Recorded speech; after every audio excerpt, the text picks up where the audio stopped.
Okay, Michael J here. How you guys doing? Everybody doing well? Happy Saturday to y'all. Whether it's morning, afternoon, or evening, wherever you may be. Wherever you may be. Okay, so listen, we're gonna start with. Anyways, I want to say first, love and peace to everyone, especially love and peace to Ukraine and Russia. Let's get this situation straightened out. And we're going to start off with a review. Sea Lord Mountbatten. And we're going to review the new premium Japanese, I believe it's a Tier 7. It's a cruiser. The Maya. That is correct. The Maya.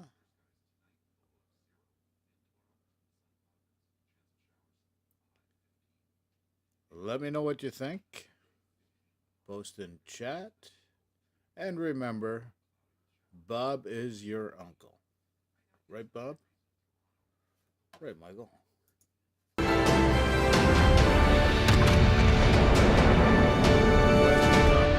Chat, please, folks. Thank you very much. Hello, good people of YouTube. Mountbatten here. And today we have the brand new Tier 7 Premium Japanese Heavy Cruiser Maya in port to review for you guys today.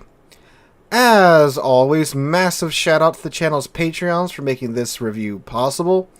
I am not affiliated with nor supported by Wargaming in any way, shape, or form. So the generous donations from these Patreons make these reviews possible. So again, massive shout out to these guys. If you want to join Patreon, the link to that is in the description down below. It is the best place to support the channel besides watching the videos and streams. So the Maya has finally made her way into World Warships PC, at least. I believe she's been on Blitz for some time, but now finally she is here. So the Maya is a real still historical ship. She was one of the Takao-class cruisers that were launched before the Second World War. We do have her sister in game with the Otago as well. And if you take a look at the Otago and take a look at the Maya here, there's quite a few differences, and there were quite a few differences between the two classes as the wars went on. They were both refit in separate ways. The Maya was refitted to be an AA cruiser, which is fairly ironic. She had her third turret removed later in the war to make way for more anti-aircraft guns. We'll talk about how effective those anti-aircraft guns are later in the video. Alright, so let's go ahead and take a look at the Maya's characteristics and her stats. We'll go through them, then I'll take you guys into a gameplay review section where I'll give her a score and talk about her quirks and features more. So let's go ahead and get started. Alright, so the armor layouts, no big surprise here. It's a Japanese cruiser. She has a 16mm bow, 16mm stern, and bow and stern deck plating. Mid-deck armor is 29mm. Upper deck armor is 25. Her torpedo plating on the side is 25mm as well. You strip all of that away, you find her citadel, high, dry, and exposed, with 102mm of plating, which is the same as the Otago. So again, if you played the Otago, you know what to expect here. Or if you played any of the Japanese cruisers, you do know what to expect here as well. You have, of course, lots of places where you can get pinned by, well, many a ship. But if you do angle enough, that 102mm Citadel side armor, you can bounce, of course, a lot if you can angle correctly, if the shells do hit there while you're angled correctly. In terms of her HP, she gets 39,200 HP and 19% torpedo damage reduction. Just realized I have the flags on. Let me go ahead and rip those off for you. There we go. Just the economic flags on now. So 39,200 HP, that's actually only 800 HP less than the Otago at Tier 8. So pretty chunky cruiser there in terms of HP at Tier 7. Now her guns, she has 8 203mm guns. They reload in 16.5 seconds. They turn in 30 seconds. You have a maximum dispersion of 130 meters at 15.3 kilometers. Her HE shells, which again, this is a Japanese cruiser, so her HE shells are her highlight. They do a maximum damage of 3,000. They have a 17% chance of causing a fire on target. They can pin 34 millimeters of armor, which is more than you need at tier 7. And they come out the tubes at 840 meters a second.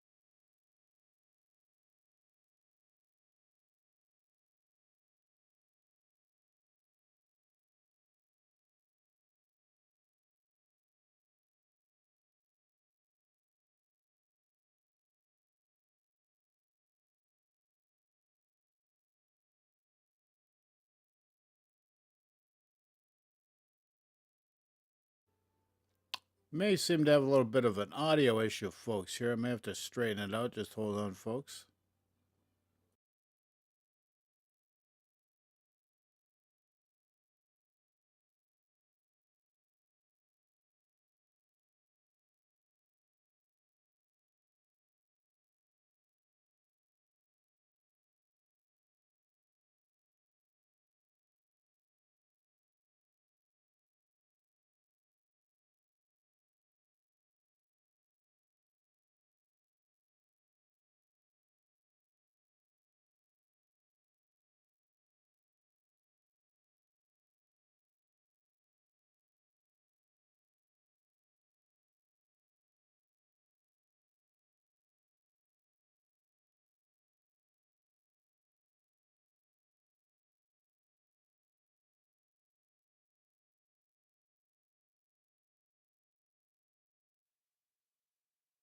Seconds. They reload in 120 seconds. They have a range of 8 kilometers, so 2 less kilometers than the Otago.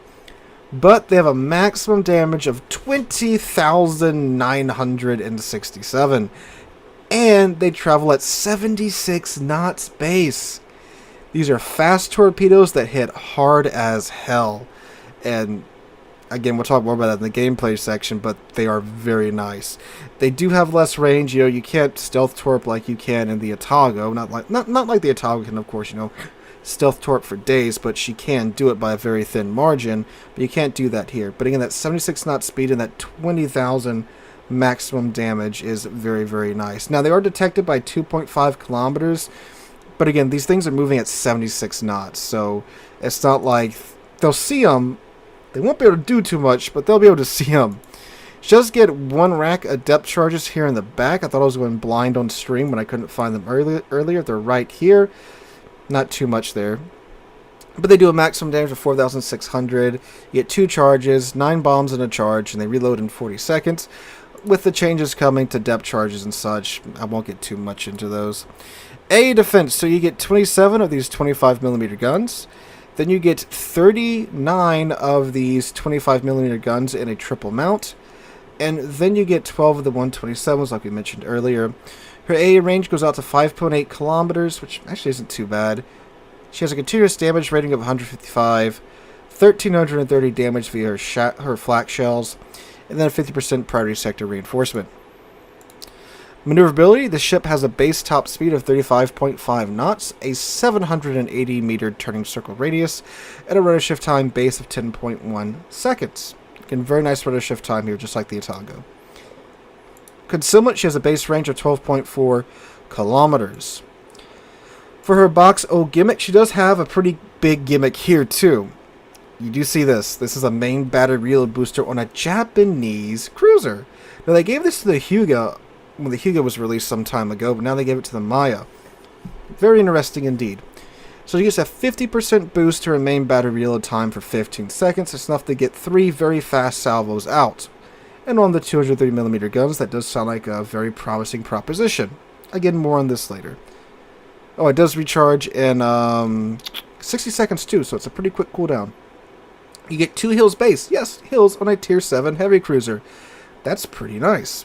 Although sometimes that can be a sign of a fairly weak ship, but given the Maya's, well, unique armor geometry, again, if you've played Otago, you know, it is kind of needed. So it does regen 196 HP per second. It's active for 28 seconds and reloads in 80 seconds, and you get 2 charges of that. You get fighter. You do not get a choice of fighter or spotter like the Otago does. 60-second action time. You get 3 fighters. They fly around your ship in a 3-kilometer diameter. Reloads in 90 seconds. You get 3 charges of this base. You do get a choice of hydroacoustic search or DFAA. Hydro goes out to 5 kilometers. Detects ships at 5 kilometers as well. And you get torpedo detection at 3.5 kilometers. Subs are spotted at 5 kilometers if they aren't at maximum depth. If they're at maximum depth, it spots them at 2 kilometers. It's active for 100 seconds, reloads at 120 seconds, and again, 3 charges. And then you get a damage con that's active for 5 seconds and reloads in 60 seconds. Alright, so that's the Hugo's characteristics and stats. I'm going to go ahead, slap my commander back on here along with the build that I was running when I was playing her for this review, and I'll meet you guys right back here. Alrighty, so for the module build, I went with Main Armaments Mod 1 to keep the turrets in the fight. I went with Engine Room Protection to keep the rudders and the engine active for as long as possible. Then I went with Aiming Systems Mod 1 to rein in the dispersion a bit more.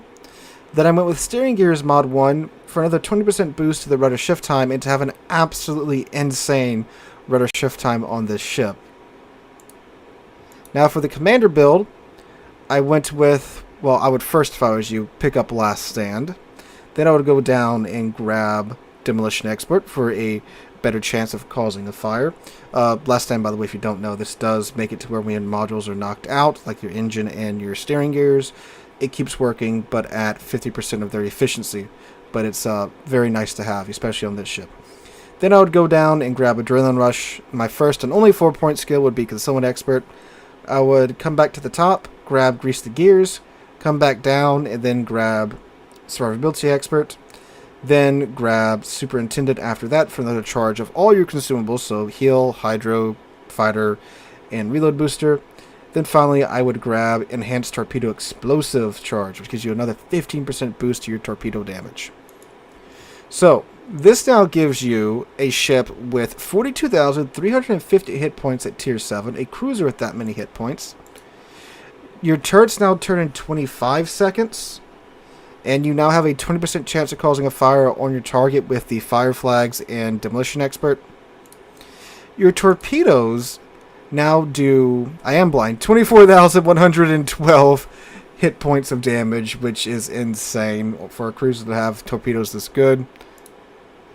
And now your maneuverability, you have an 8.1 second rudder shift time, which is, again, fantastic. Oh, and your top speed is 37.3 knots with the speed flag equipped. And now your concealment's down to 11.2 kilometers. And you have 3 charges of your reload booster, 3 charges of a heal. You get 4 charges of your fighter, 4 charges of hydro or DFAA. Alright, so I'm going to go ahead and pop into battle. I'll meet you guys there with my voiceover review of the Maya. Alright guys, voiceover Mountbatten here. So the Maya, we played her quite a bit on stream last night, both in randoms and in ranked. The ship performed exceptionally well in ranked battles when it was, of course, always top tier. And one of the most glaring issues was brought to light when we were playing her in random battles on stream, and this is something you should understand before you decide to pick up the ship one way or another, is that this is a tier 7 ship. And the way matchmaking is, I was in tier 9 games almost constantly in this thing last night. I think we had a handful of straight up tier 7 games that weren't in ranked. So do consider that before I tell you this next part here. This is a ship I would say is worth picking up. But you have the Otago too, which is at tier 8, which the Otago has, you know, better heal, has better concealment, better range at tier 8. And it's all around a better ship for its tier at tier 8 than Maya is at tier 7. I'm not saying that Maya is a bad ship, but I'm just saying, like, the Otago already exists. And if you like what I'm about to talk about here and show off here with the footage in the background, Otago does everything that the Maya does, but better in my opinion, except maybe the AA for its tier, but again, we'll talk about that here in a minute. But it is a ship I would say is worth picking up, especially if you like how the Otago plays. But let's go ahead and get into it. So the armor layout, again, like I said in the port section, if you play the Otago, any of the Japanese cruisers, there shouldn't be anything surprising to you here. You eat weird citadels, especially those shells that would normally nick your stern and any other cruiser and go straight on through an overpin. Those, of course, cause random citadels in the Maya. Again, if you played the Otago, you know what I'm talking about here. So it's not a cruiser you're going to sit there and tank with at all. Survivability overall gets pretty low marks, of course. Again, if you play Japanese cruisers, you know what I'm talking about here. This isn't a ship you want to tank in. You don't want to get shot in this ship. Now, her guns are fantastic. That fire chance and that good HE alpha is excellent, absolutely excellent for dealing with enemy battleships and enemy DDs, and of course enemy cruisers that give you time to sit there and chew on them. I had games where I had like 15 fire starters in Maya. It was fantastic. And that is especially helpful when you're constantly getting up tier to tier 10. Because that means you have a very, very good set of guns for dealing with tier 9 ships. I think I said up to tier 10. You get up to tier 9. You get up to tier 10 in this thing, you're doing something exceptionally wrong. But when you get up to tier 9, you're going to be starting fires on tier 9 ships, no problem. You're going to be burning down FDGs and Iowas and Jean Bars left, right, and center. You won't have a problem with that, which is great because when you get up tiered, you get that boost to your economic income. So I had, I think the first 2 matches we had were like solid tier 9 games, and I was one of like 2 tier 7 ships. And I came in first on the team in my first 2 games in the Maya, in tier 9 games. Yeah, that's how good this ship is. So you're actually not in that bad of a shape when you get up tiered when it comes to the gun department. The only thing that's lacking is the range. You have a 15.3 kilometer range, and since it's a tier 7 ship, you don't have access to the last upgrade module to where you could get a little bit more range out of the gun. So that is a falling off point for me. It's unfortunately pretty frustrating when you have ships that are like 16 kilometers away and you feel like you have little T-Rex arms and you can't get out there to get them, especially with the amount that you get up tiered to tier 9 here. And there's another stat here that they could have tweaked that would have made up for this, but they didn't. So in tier 9 games, you can perform when you can get in range. I'll put it like that. And in tier 7 games, 15.3 kilometers, it's definitely enough. In tier 8 and tier 7 games, you're not really hurting for range here, and it does her job well. Again, good HE alpha, good fire starting chance. The AP, I wouldn't really use it, again, like with all of the Japanese cruisers, unless you have a flat broadside of something you know you can Citadel. If you're not sure you can Citadel, just load HE and burn the thing down. And the reload booster does come in pretty useful here in many a scenario. What I try to do for most of the night is I would try to start a fire with the gun without the reload booster, of course, especially on like a battleship.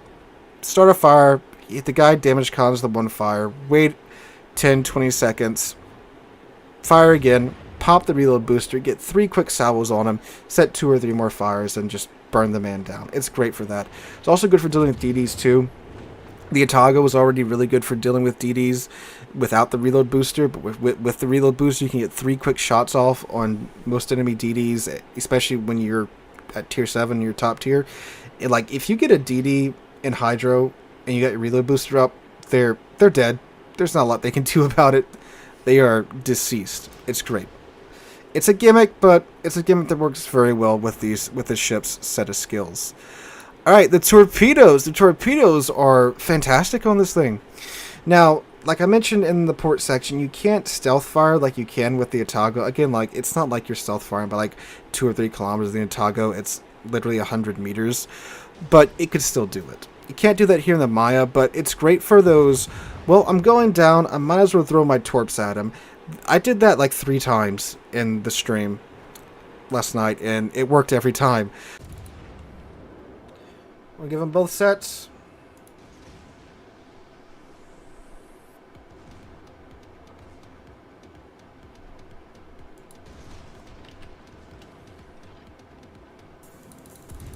He switched to HE, but it's still going to kill me. Okay, we got both sets out, though.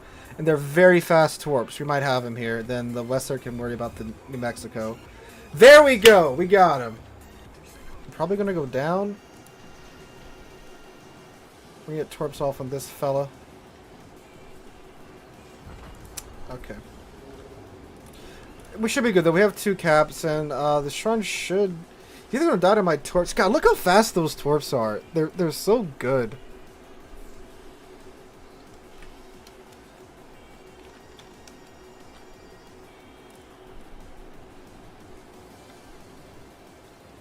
The fact that the man typed sorry.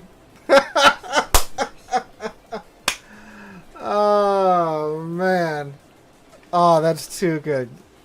Again, torps that do 24,000 damage, traveling at 76 knots. And that's without me building into their speed. You can build into their speed and get them very close to 80 knots. Which is scary. And again, you're running into Tier 7, Tier 8 battleships a lot. 2 torpedoes are enough to kill most Tier 7 battleships that are, you know, by the time you death charge them, they're probably down to like 2/3 of their health. More than enough to deal with them. And the good thing is that they're powerful enough to deal with Tier 9 battleships. And like you might be seeing on screen here, the angles are good. This is a Japanese cruiser that you don't have to show perfect broadside to get your torpedoes off on. I didn't know these were allowed to exist. Look at these torpedo angles. They're great. Look at all the room you got to shove these torpedoes out on your ship with. They're wonderful. So, they may seem useless being at 8 kilometers, but they're very, very, very useful. It's again, a lovely set of torpedoes that work when in a lot of scenarios that I didn't think they were going to work well in. Again, when you have torpedoes flying darn near 80 knots, anything's possible. Alright, the AA, which this ship was supposed to be an AA ship in real life and in game, it's kind of supposed to be, because again, it does have more AA mounts than its fellow Tier 7 Japanese cruisers, but those ships, you know, they're AA so terrible that they're pretty much considered to not have AA. I didn't run DFA, of course. I ran Hydra. Hydra's a lot more useful in most situations, you know, for hunting down DDs and smoke and trying to avoid torpedoes and the like. But even if you had DFA on, I don't think this would be like a plane shredder. Against Tier 6 CVs, it was doing well. I wouldn't say, you know, absolutely denying the enemy entry in the airspace over you, but my first game, Graf Zeppelin, was the CV on the enemy team. Dude didn't care about my AA at all. And that's a Graf Zeppelin. Her planes are fairly weak, like some of the weakest planes at Tier 8. And he didn't care at all about my AA. Sure, if I had DFAA on, he might have cared a little bit more. I might have taken a couple more squadrons with me, but the guy just kept flying over me, kept me spotted most of the match, and I had to dodge to my heart's very much displeasure with some high blood pressure trying to perform well on stream the first match in a new premium ship. Yeah, so it doesn't have great AA. I wouldn't really build into it despite its history. Which, ironically, it built so much into AA, but then it got sunk by submarines in the Battle of Leyte Gulf in real life. So, yeah. Maneuverability, 37.3 knots is a very high top speed for a Tier 7 cruiser, and this rudder shift time with the build that I have on it is an absolute godsend. Like I said when I was talking about the armor survivability of the ship, you don't want to get hit. The great thing is, you can avoid being hit with this 8.1 second rudder shift time. You have such a maneuverable ship here at the Maya. It is fantastic. We were juking all night last night, dodging shells from across the map from battleships, dodging torpedoes. It's fantastic. Again, just like the Otago. American battleships, they don't have a chance in hell of hitting you if you're paying attention. I lived so long against, I think it was a Colorado last night on stream. It was hilarious how good this ship is at dodging. Again, just like the Otago. Concealment, this is the skill I think they could have toned down a little bit more to compensate for its range, especially, again, knowing that this ship's going to get double up-tiered a lot. I think if they would have toned it down to like a 10.5 or a 10-kilometer flat detection range, this ship would be absolutely fantastic. But unfortunately, it only goes down to 11.2, which gives you around 4-ish kilometers worth of playing range, where you can, you know, have some concealment with your main battery guns reaching out a little bit further past it, which the Otago has plenty of. There's plenty of range between your detection range and your main battery gun range. That's one of the Otago's strongest suits. You can, of course, sneak into a place, fire your guns, and then choose to disengage essentially at your will, because again, you have like a 9.9 kilometer concealment range with the Otago with a full build. The Maya doesn't get that, unfortunately, so you're not as stealthy as the Otago in a ship that gets double up tier to tier 9, a very painful up tier. So I wish they would have toned that down a little bit. But overall, I would say this is a ship that's a good pickup if you don't have Otago. But on the other hand, I would also say, well, if you don't have Otago, go buy Otago. Because Otago is better than this ship. Not saying that this ship is bad, because Otago is like one of my top 5 premiums in this game overall, as it's been number 2 and 3 in several of those lists that I've made. It's a very, very, very, very good premium, the Otago. And the Maya, since it plays very, very, very, very similar to the Otago, is also a very, very, very good premium, but I wouldn't recommend it over the Otago. So if you don't have the Otago and you're watching this video, go get the Otago if you like what you see here. It doesn't have the reload booster, it doesn't have the insane torpedoes, but overall it has a better set of guns, better range, better concealment, and will get you more consistent results, and it's a much better placement in matchmaking being a tier 8 ship rather than being a tier 7 ship, because tier 8's getting up to tier 10, they cope a lot better with that than tier 7s being up tiered to tier 9. And plus tier 8s don't have to deal with super ships too. Not like tier 7s do either, I'm just saying that as well. Currently they don't have to deal with super ships, that could change in the future.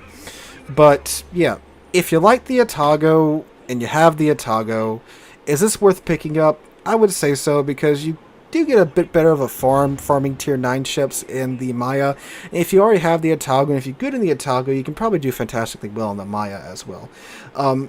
The torpedoes and the reload booster are almost enough of a mix-up to make it worth it if you already have the Otago. It's kind of a side grade to the Otago, I guess. You could look at it like that. But I wouldn't say they're enough to warrant buying the ship outright if you already have the Otago. And you might like the Otago, but you're not a huge fan of her. You know? Other than that, I'd say, again, if you got the Otago, no real need to pick up this ship, but I wouldn't say don't pick it up. It's a pretty darn good ship. It just gets really shattered by matchmaking at this moment. Overall, I'd give this ship an 8 out of 10. The pros being the good guns, good dispersion, good Japanese HE Alpha, insane torpedoes. These torpedoes do so much damage and are so useful. The reload booster is a nice way to farm damage and also absolutely murder other DDs. Again, if you have something within Hydro and you got your reload booster up, that DD's dead. And again, it does have Hydra or DFAA depending upon how you want to play the ship. It's down... Oh, and the torpedo angles. I almost forgot. The torpedo angles are amazing for a Japanese cruiser.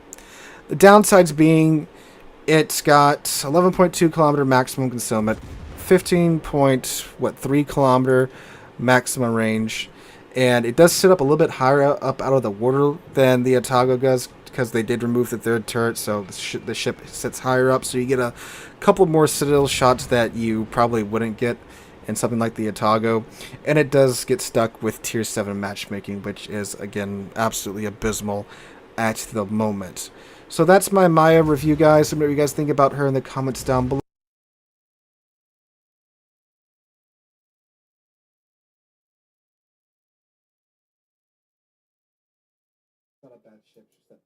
Okay. So there you go, folks.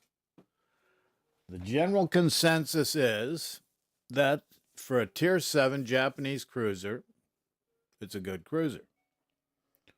If you're going to be up tiered against tier 8 and tier 9, especially tier 9, you're going to have an issue with it. That we understand. What I don't understand is they put out a tier 7 Japanese premium cruiser with 15.3 kilometer range. And not too long ago, the Tulsa, tier 9, supposed to be American heavy cruiser, with a 14.7 kilometer range at tier 9. Like, give me a friggin' break. You guys are wargaming. are not consistent. Just not friggin' consistent. Okay, so what we're going to do is we're going to take a bit of a break. We're going to set up. I'm not sure if we're going to do a gameplay or a video game. So one way or another, we're going to be doing something. So sit tight. We'll be right back, folks.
Okay, folks, let me know in chat. What do you want to see? Want to see a video on the Conqueror done by Potato Quality, or do you want to look at gameplay of the Tulsa, the Tier 9 that I'm comparing to this Maya that we just showcased?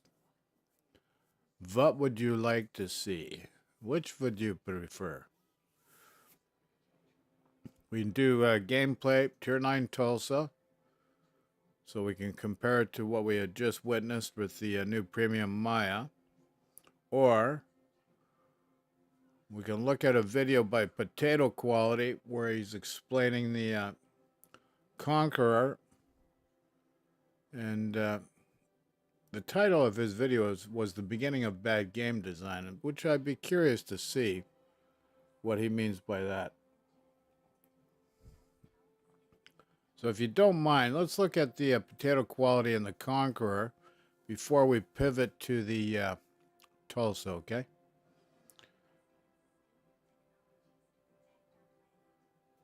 Gotcha, lads.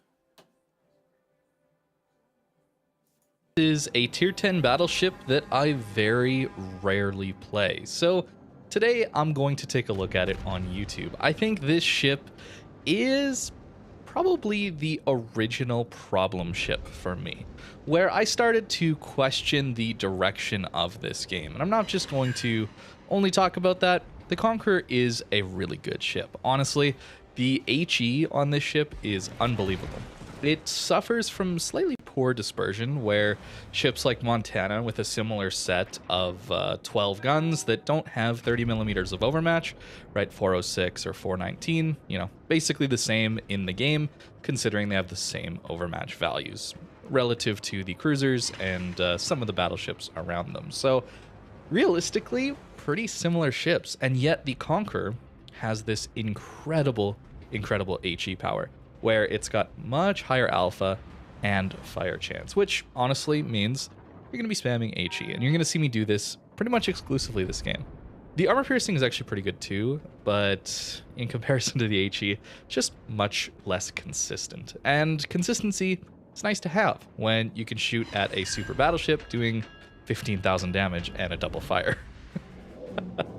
And yeah, by the way, we're already nearly at 50,000 damage. So the Conqueror really is designed to farm these battleships. But the reason the armor piercing is somewhat interesting, at least, is it has shorter fuses. So when the shell arms on a piece of armor, the Conqueror shell will explode sooner, meaning you're going to get less overpens on some of those light cruisers. So into a ship like a Smolensk, maybe you'll get a Citadel where Montana wouldn't. But other than that, really this ship is down to its HE power and this heal. You'll notice in the bottom left corner there next to my HP bar, the amount of healing I can potentially have is 43,000. Yeah, so even though the Conqueror has a lower HP pool, worse armor, it tends to be a pretty good tank and a very difficult ship to take down, especially considering it's so good at range still, as we're able to light another fire on this poor Hanover. It's a weird ship. It really is. If we're going to talk about the problems of it, I think we have to really see what ships have been in the game up to the point of Conqueror's release. We have the entire standard American and Japanese tech trees, so, you know, not including Vermont or Worcester, those kind of lines, but the standard ones. Harugumo's not in the game either. I should definitely mention that as well. We can then get Hindenburg, Kaba, Moskva, Kurfürst, Minnow, Z-52, Grozavoy, Henry, and then Conqueror. And this is a very different Henry. Old Henry didn't have a reload booster. It was seen as a kind of mediocre ship, actually. Certainly wasn't the powerhouse that it became. And you see where Conqueror kind of doesn't fit the mold. Suddenly, you have a battleship that's not really designed to push and tank, like potentially a Montana, Kurfürst, or even Yamato is. Yamato's a bit of a sniper, but it has the armor to tank, at least into that old classic meta. And then the Conqueror comes out, and it's really not a good tank because the poor armor, and that it relies on tanking through healing, meaning you have to get through your heals. So it's really not fitting the meta there. And the other thing is, battleships up to this point, solely AP focused. Most people are never swapping to the HE. This is back when full pens on destroyers were a thing. Pretty glad they got rid of that, although I wish they had managed to give battleships a few more tools into destroyer YOLOs, but 20,000 damage at 15 kilometers out of a Montana into a gearing wasn't the most balanced or fun experience, so I'm glad they got rid of it. But this HE was just out of left field, in my opinion. The Conqueror could have been an entire line of Warspites. Warspite tier 6 battleship, very strong armor piercing. It was slow turret traverse, but had decent overmatch and very good accuracy. It would be like if Thunderer did not have really good HE. That would be kind of the equivalent, I would say. And I was hoping for a line of that. And then we got these HE spammers. And that was a really weird thing. And honestly, for me, where I feel like the direction of this game shifted very much away from pretty laid out and standard roles for cruisers, destroyers, battleships. And suddenly we're getting the idea that all we're doing is farming damage with high explosive into battleships. And that's what I'm doing this game, because, I mean, that's what Conqueror's role really is. Your goal is to just farm as much damage out of these battleships as possible, and every once in a while take a shot at a cruiser that's out of position, or potentially help your destroyers win some fights with the HE. And I really do think that the Conqueror idea might have been signifying some of the issues with the development of this game, where there's not really clear direction for each class, and moving some of the classes in between one another, the lines get a little blurred here. Conqueror plays a lot like just a big heavy cruiser, right? And then we're going to get later on, of course, into some ships that are cruisers that play a lot more like battleships. Way later on, right? Like with Petro and with Stalingrad, right? There's some pretty interesting crossovers there. And I don't know.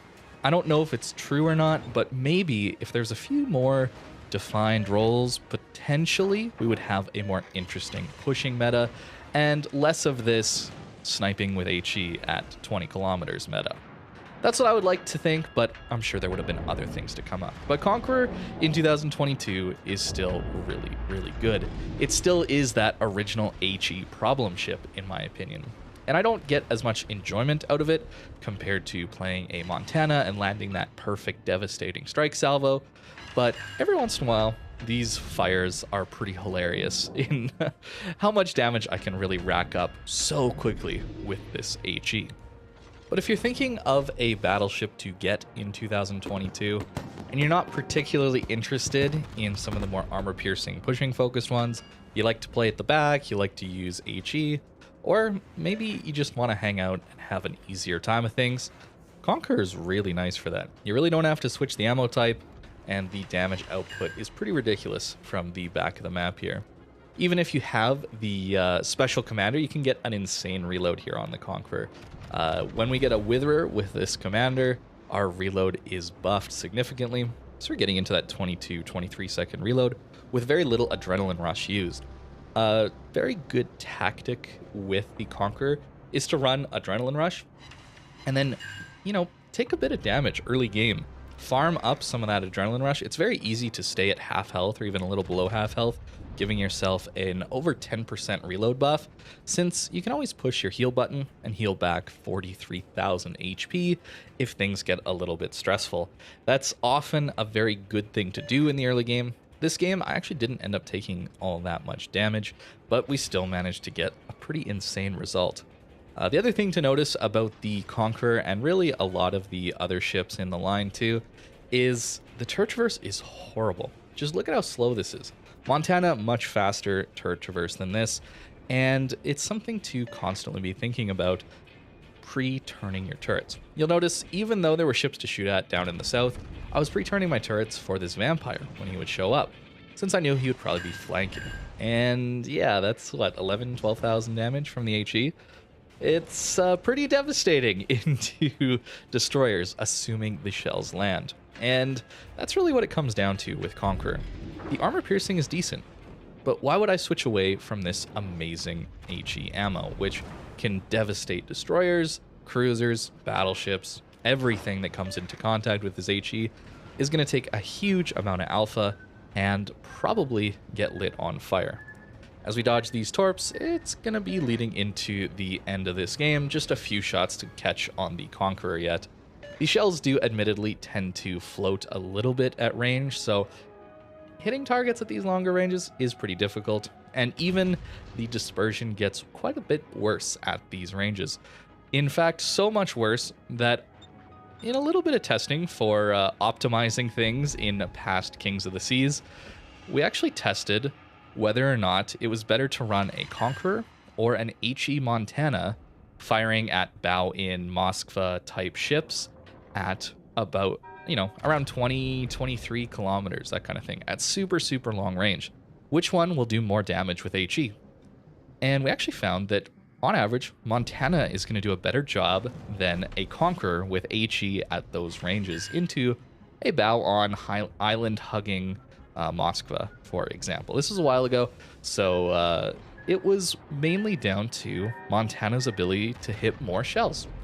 Conqueror just doesn't have the good dispersion at these longer ranges, and it really shows even in these random battles where this Conqueror on the enemy team, we definitely do some good damage to him, but it's really because our shells just happen to land along his entire ship. The dispersion really isn't all that good.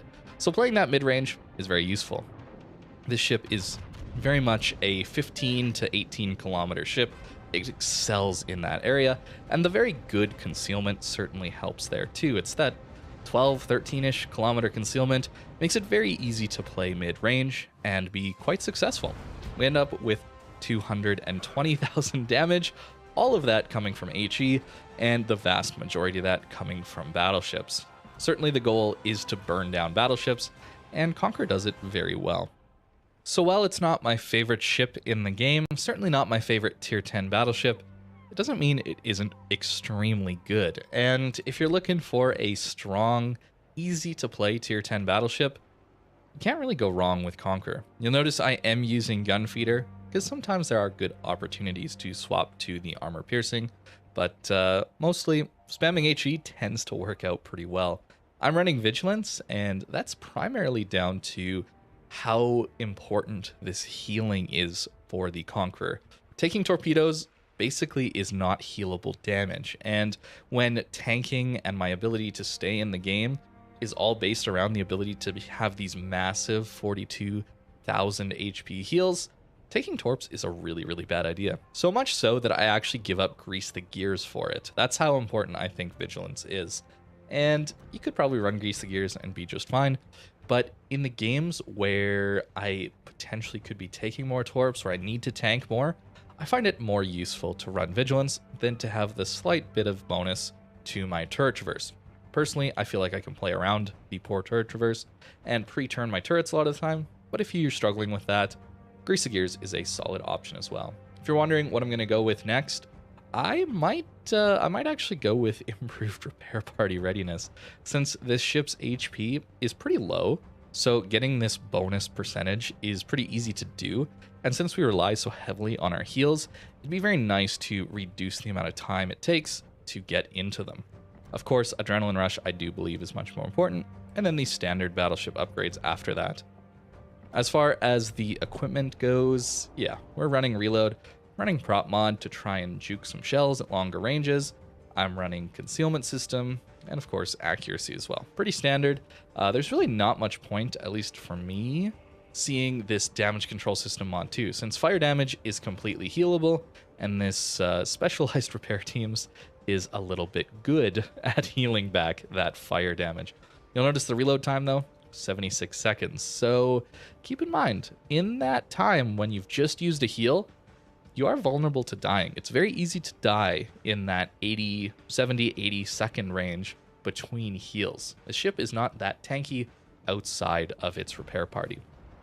But that is the Conqueror. Let me know what you think of it in the comments down below. Hope you enjoyed watching this video, and I hope you have a great rest of your day.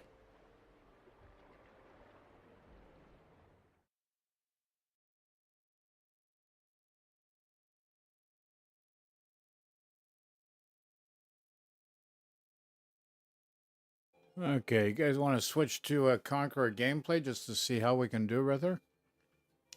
What do you think?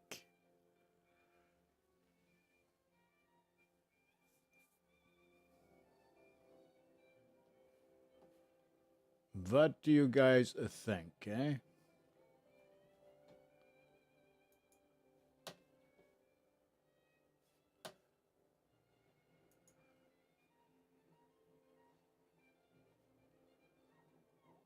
I said I'd like to look at something a little bit differently right now.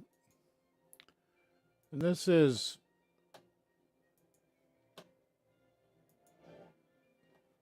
the 5 must-have premium ships. So this was put out on April 14th of this year by Sea Lord Mountbatten. So let's see what he says. What are the most interesting 5 most must-have? So that's the 5 must-have premium ships. Let's check it out. And while we're doing that, I think I might change the captain build on the Conqueror captain I have, which I alternate between that and the Thunder at the moment. So let me know what you think in the comments sections, folks. Comments section. Without further ado.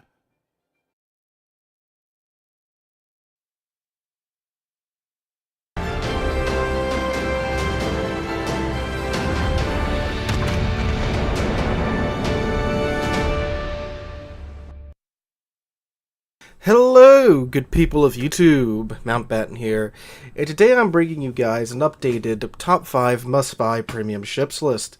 Now, what I mean by must-buy, I mean that if you ask me, hey, what premium ship should I pick up, I would definitely direct you to one of these 5 ships. All these ships are well worth the either doubloons, dollars, or coal that you need in order to acquire these ships. These are some fantastic ships, and if any of these sound like they might suit your playstyle, you might enjoy any of these ships, I would recommend you guys pick it up if you are in the market for a premium ship. Now again, like the previous top 5 video, all these ships are currently available.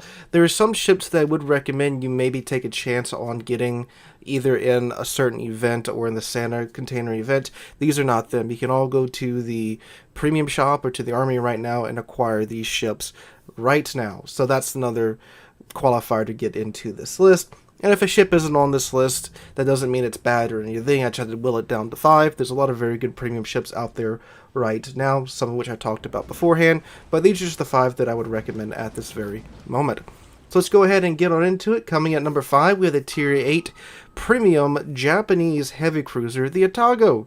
So the Otago is one of the, if not the oldest premium ship in the game. She originally replaced Kitakami, which was that horrible abomination of a ship that has something like 40 torpedoes back in the day. She replaced her. Those that had Kitakami were given an Otago as compensation for it, and what a good compensation it was. So, the Otago has those amazing Japanese cruiser guns with high HE alpha and high fire chance and very high accuracy. I mean, if you look at the accuracy that you're seeing on screen here, when I miss, it's my aim. It's not the dispersion from the Otago. The shells do quite literally go where you point with the Otago. On top of that, too, she has great concealment at 9.3 kilometer concealment full build, which means you can stealth torp in the Otago because your torpedoes go out to 10 kilometers. Now, the torpedo angles aren't that great, but actually for the Japanese cruiser tech line, they're actually not that bad. But you get those 10 kilometer torps, a very nice concealment level there, and she's incredibly nimble as well. She has a good rudder shift time even if you don't build into it. If you do build into it, I believe you can get the rudder on the Otago down to something crazy like 3 seconds, which is insane for a ship that has a 9.3 kilometer concealment range with a 3-second rudder shift time. On top of that too, she does get hydro and a catapult plane. So you have all this just excellence in one ship. Now the ship is a little squishy, as I'm sure most of you that have played against Otago have come to find out, but I mean with a 3-second rudder shift time if you build into it, or even just a 6-second rudder shift time that this ship comes with stock, you can more than avoid most of the shells that are being fired at you. And if you're a player that cares about stats, she's an excellent PR farm. If you do like 48,000 damage in this ship, I think that's like Unicum levels in the Otago, because the ship's been out for all eternity. They give the ship away so much in promos and such that many a new player get this ship, so the ship's stats are just completely in the gutter. So if you really do care about stats, the Otago is a great ship to pad your stats with, on top of being a very good premium all in all. Alright, going on down to number 4, we have the Tier 6 Premium British Battleship, the Warspites. So the Warspite, this ship is gotta be getting close to, what, 4 or 5 years old now, with how long she's been out in the game. This is a fantastic, fantastic battleship. So she's at tier 6, and she has 15-inch guns at tier 6. With very, very, very good accuracy, especially for a tier 6 battleship. And she is a British battleship, but she gets normal AP. Normal battleship AP. Now, if you played the Queen Elizabeth, you do know that even with the British battleship AP, those 15-inch guns hurt. But with the Warspite, with normal AP, shoo, you don't have that short fuse time, and you can absolutely punch the crap out of other battleships at your tier. So she's kind of like a Yamato at tier 6. I mean, again, 15-inch guns at tier 6, you can overmatch every single battleship's bow armor that you see. You know, with the exclusion of a few that do have icebreaker bows and such, but still, your guns pack one hell of a punch. Now, the turrets are very similar to Yamato too, in that they have a 60-second 180 time before you build into them, so again, it's very Yamato-ish here. And you do get the improved heal with the Warspite as well. And you may hear me refer to ships that get improved heals, so heals that heal a little bit more damage than a normal heal does, as a ship having a Warspite heal. Warspite was the first battleship to get this improved heal. It helps make up for her rather squishy armor, which is very, very squishy, as I'm sure you'll see in the footage in the background too. Another good thing about Warspite is that she's very capable of holding her own in tier 8 games, which is very, very, very good, because you get that increased economic income for doing damage to ships that are 2 tiers higher than you. If you don't know, when you get up tiered, let's say you're in the Warspite and you fire and hit a tier 7 battleship, you get a 0.2% increase to the amount of credits and XP that you earn by damaging that ship. And when you see tier 8 ships, you get a 0.5% boost. So it's very good for farming credits and XP. Not as good as some other ships that I mentioned last week, but she still is quite a good ship at doing it as well. Oh, also, the Warspite can turn on a dime. She's one of the most maneuverable tier 6 battleships. Don't get me wrong, she bleeds speed when she turns, but I mean, like, look how good this thing can turn when I have to turn. She's very, very, very good for that. Alright, moving on down to number 3, we have the tier 10 French cruiser, the Marceau. So the Marceau is a Kleber with smaller guns, and she has a much better sustained rate of fire than Kleber, which is crazy when you see how many shells this ship can put down range. You can keep this up for the entire game. You don't have to depend upon the reload booster like the Kleber does. So on top of that too, you get the French engine boost, which means you are a stupidly fast DD, rocket and rolling above 50 knots. That's incredibly hard for ships to shoot at, especially battleships, and, well, essentially any ship that doesn't have, like, Soviet levels of shell velocity. It's pretty difficult to hit this thing at range too. And of course you get the French damage saturation mechanic. Well, the French DD saturation mechanic. I wish the French cruisers got this mechanic too, to where the sections of the French DD saturate faster, which means that effectively they take about half the amount of damage that they're supposed to. Doesn't get a heal, which does suck being a tier 10 DD, but I mean, does get the saturation mechanic. That kind of makes up for it. So this is a great ship, a very fast ship, great for flanking an enemy team and absolutely harassing their ships. And this is a very good DD in the hands of a very, very, very skilled DD player. That this ship is one hell of a pain to deal with. It's great in clan battles, it's great for CODs, it's great for ranked. Anything competitive, Marceau is a great option, and she's just downright good for random battles farming as well. Even in the hands of someone like myself, I'm not a very good DD player, I can still do quite well in the Marceau. And she's a coal ship. So this ship is completely free. You just have to be a little good Warships player and open up your 3 daily containers and choose coal. And within a few months, you have a Marceau completely for free just by doing that. That's not even talking about doing things like ranked and missions and such to get extra coal. So again, completely free ship here, and absolutely one of the best DDs in the game, let alone one of the best ships in the game as well. Alright, moving on down to number 2, we have the tier 10 Italian heavy cruiser, the Napoli.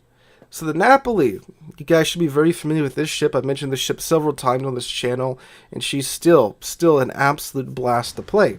So the Napoli, she has an amazing armor layout for a cruiser. This is an incredibly, incredibly tough cruiser. In this game you're watching right now, I didn't have any spotting on this side, so I had to push up, and turns out it wasn't the best idea ever. And I do eat dirt, but I mean, for a cruiser, at the end of this game, y'all, I had, I think, over 3 million potential damage done, if not at least 2.8 million potential damage, which that's a lot for one cruiser to take, and most of it was shells bouncing off of the Napoli's armor. She's got some great armor, especially given the amount of 40-57mm guns that we have now at tier 10. And you also get great Italian AP on her 254mm main battery guns. These guns slap at close range, especially if you can sneak around and catch a broadside BB. Oh my god, you are going to chunk the living crap out of him, especially considering that, again, you're a cruiser. On top of that, too, she gets sap secondaries with quite literally the best secondary accuracy in the game. And the way that it works now on cruisers, as I'm sure most of you know, since the Commander rework, you can't build into secondaries anymore via the Commander skills. You can build into them with the modules, but you can't with the skills anymore. So what Wargaming had to do was just give this ship the best secondary accuracy in game, and then you throw the modules on top of there too, and that makes it even better. And these sap secondaries are great for tearing DDs, and light cruisers are a new one. These are the 90mm secondary guns that most of the Italian battleships get, but the Italian battleships, except for the Giuseppe Verdi, they fire HE. These fire sap, which means they pin a lot more than those HE 90mm secondaries do, so they're a lot more useful. They will rip apart DDs, they will rip apart lightly armored cruisers, and even some of the more lightly armored battleships. You won't have a good day running into the Napoli. On top of that, too, she gets the exhaust smoke generator that the Italian cruisers get, which means that you can literally just pop smoke and run away. Or what I like to do is pop smoke when the enemy is being spotted within secondary range. Don't fire your main battery guns, and just let your secondaries chew on them. And if there's no radar or hydro within your within range of you, they can't do anything. I mean, they can try and blind fire, of course, but without being locked on, you won't obviously get slapped as hard as you would if they could actually see you. So you just sit there, well, putter along, and let your secondaries chew into them, and again, they're kind of just screwed. It's amazing how much that works, and how often people don't recognize a heavy cruiser-sized smoke screen moving toward them at 32 knots. On top of that, too, you do get the 13-kilometer Italian torpedoes, which are great for denying the enemy a certain flank they're trying to push down, or just shoving in between some random islands where a ship may or may not be coming. It's really surprising to me with the Italian cruisers how often just throwing some random torps can net you a couple of torp hits. And of course, if you have to get in close, you do have the torpedoes to back you up as well. So this ship's an absolute boatload of fun. It's an amazing ship, and just like the Marceau, it's a coal ship. So again, this is a ship that is completely free. Just again, collect your containers, do the missions, participate in ranked in an event here or there, and you'll have the ship in a couple of months. And it's a fantastic ship too. Alright, moving on down to number 1, we have the Tier 9 American Abomination, the Kearsarge.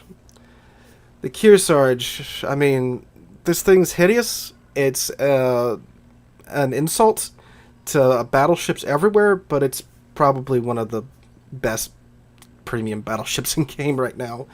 So the Kearsarge, you get 12 406mm guns with American AP. Like I've talked about before, with American AP gets the improved pins. It hits a lot harder than it should for being a 16-inch shell. But you do have a 36-second reload time, and you do have the 45 caliber guns of the North Carolina, not the 50 caliber guns of the Iowa and the Montana. So that means your shells are almost going backwards through the air with how slow they travel to their target, which means that this ship is very much best played at medium range. You do have a flight deck, but you're not a carrier. You shouldn't be sitting in the back with this ship. You should be as close to the action as you can without being right on the front. So ideally, 12 to 15 kilometers is where you want to be in the Kearsarge. And you might look at the flight deck and think, well, why do I want to do that? They can farm that huge section of my ship. And yes, they can, but the rest of the ship's armor is actually pretty good. So if you use island cover to your advantage, definitely don't go to the open water caps in the ship. Go to the caps that have some island coverage that you can pop in and out of. That way you can avoid eating dirt. you'll be alright, because again, the armor on the ship is actually quite good. So on top of all that, you also get planes, if you haven't noticed. So you get one squadron every 2 minutes, and if you have Halsey, or anything that affects the armament's reload time, that does get decreased with those skills. So if you pop Confederate in Halsey, you will have a 90-second reload time on your planes rather than a 2-minute. And unlike carriers, you get another full flight every time your planes reload too. So you can lose all the planes and you don't care. Apparently the Kearsarge is the Navy's plane construction facility because it just builds planes the entire match. It's kinda stupid. And the planes do fire Tiny Tims, which have great pin and great fire chance. It's not uncommon that if you aim the rockets right, you'll be chunking battleships or cruisers for 16k and starting 1 or 2 fires on them as well. Which is kind of nice because of the 36-second reload. Having the planes does give you something to do while the guns are reloading. So this ship's nuts. The damage potential is insane. Again, you have 12 16-inch guns at tier 9 with the American artillery plattering module that gets the dispersion down even more. So yeah, this ship is insane. The damage potential is through the roof. It's super easy to do at least 150k in this ship just about every match. Even this match you're watching right now, which was a terrible match, I think I still did north of like 120k, which again, fantastic. And again, it's a tier 9, can see tier 10, can get the economic bonus for attacking tier 10 ships, and now it can get the economic bonus for attacking super ships, because I'm pretty sure from what I've tested in game, it is calculated as actual tier 11, so you get the boost for doing damage to ships that are 2 tiers higher than you. So you got that going for you now with the Kearsarge as well. Alright guys, that's my top 5 must-buy premium ships. Let me know what you guys think about this in the comments down below, and tell me what would be your top 5 must-buy premium ships. Let me know in the comments down below. I'm sorry if I sound a little bit funny for this video. The weather's been crazy here. Winter is like going out with a vengeance here in the south, so I'm all clogged up and stuff again, so I do apologize if I sound congested. It's because I am. But anyway, guys, if you enjoyed the video, make sure to drop a like and subscribe to the channel. On our way to 35,000 subs. We're getting very, very, very close to that goal, and I cannot thank you guys enough for that. And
Okay, we're gonna go live battle.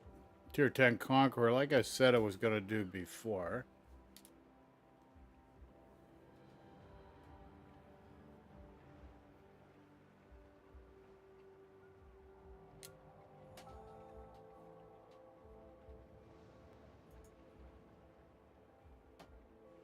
So let me know what you think in chat if you have anything to think about. But anyways, so Potato Quality did that video on the Conqueror.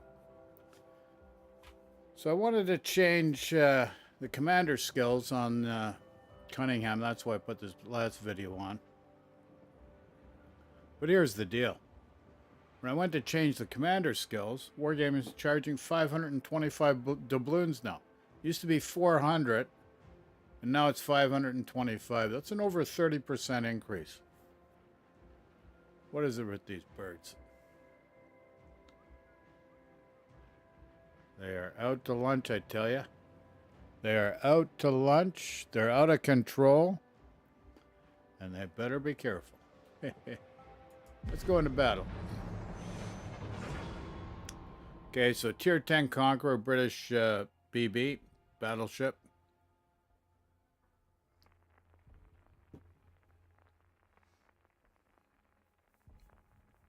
Questions, comments, throw in chat. Otherwise, as I've mentioned many, many times before, forever hold your peace.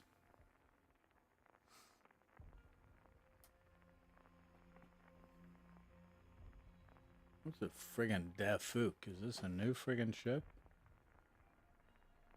I don't know what that means. Jingles. Oh shit, what that means there, chaps. Okay, so we're cycling into a battle queue now. Okay. Friggin' submarines. Submarines are broken, folks. I'm going to do a video on submarines so you can see exactly how friggin' broken they are.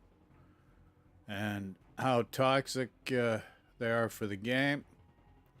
And even with this recent updates to the submarines and stuff like that, they're still missing... I don't know what it is. They just want to keep ramming this stuff down your throat. You know, it's very easy. Just make another friggin' General quarters. I'll show as soon as we finish the game exactly what I mean.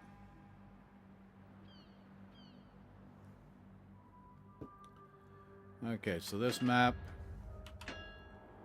not really much we can do. Let's just see what pops up. We've got an 82,900 hit pool on this ship. Same as the Thunderer.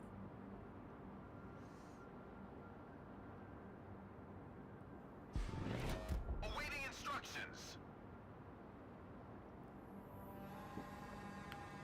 Awaiting instructions. Are you led?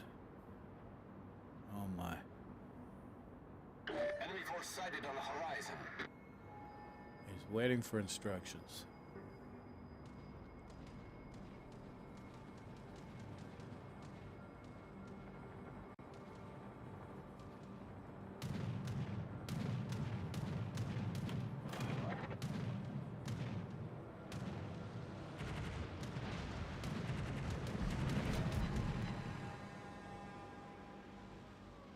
Huh, shot down a few aircraft.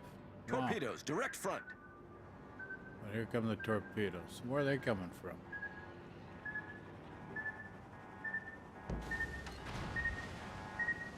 Hull From breach. those We're taking on planes? water quickly.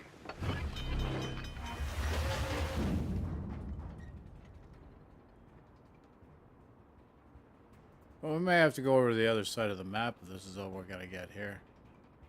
It's gonna just keep coming here.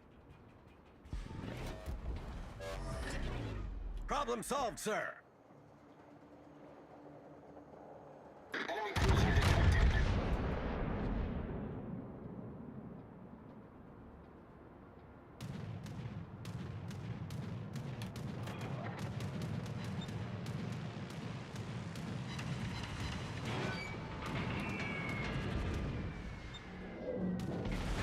Just nothing but friggin' planes, folks. The ship is on fire. Enemy destroyer sighted.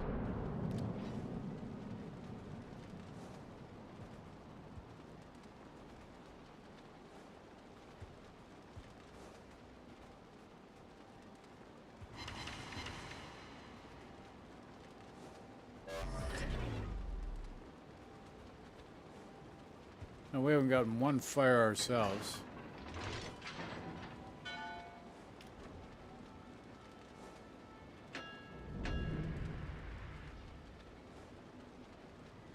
I don't know, folks. Friggin' planes, man. Friggin' planes.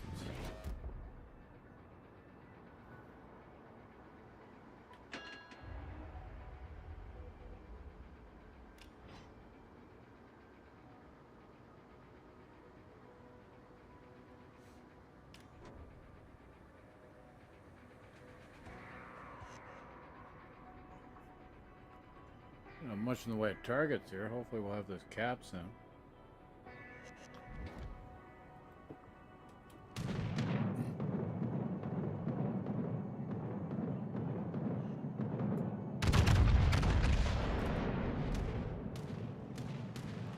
am I doing with those shells? No wonder I won't get fires with that.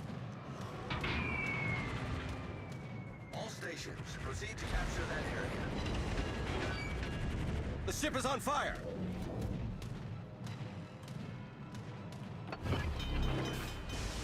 Okay. That's over 25% of our health just from a friggin' CV.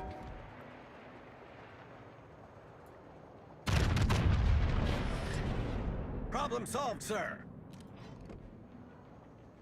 Now, CVs are aircraft carriers for the uninitiated.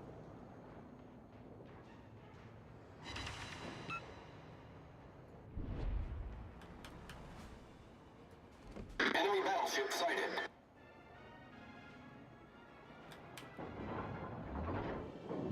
Concentrate fire on the designated target.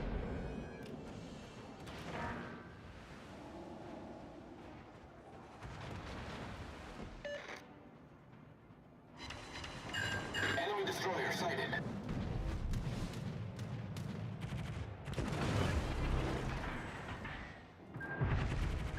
The ship is on fire. Holy moly, all these friggin' torpedoes. Hull breach. We're taking on water quickly. Friggin' ton of damage just from this aircraft carrier. Enemy battleship detected.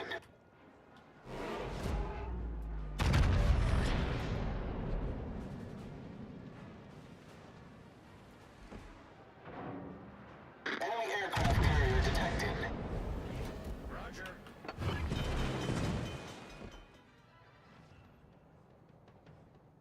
We've spotted an enemy submarine. Now we got enemy submarines. You got nothing as a defense, buddies. Problem solved, sir. Our team has taken the lead.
Yeah, these guys just don't get it.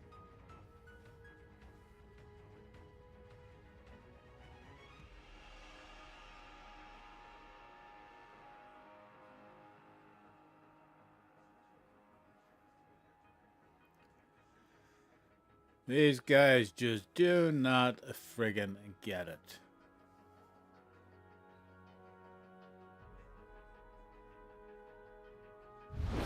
enemy team has taken the lead.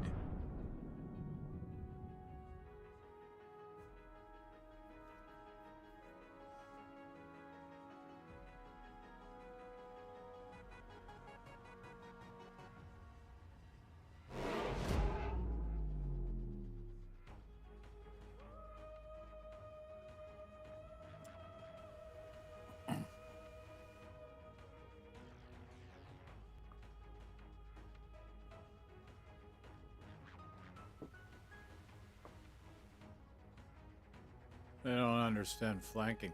Flanking's got two sides to it.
Freaking lag in this game. Holy crap.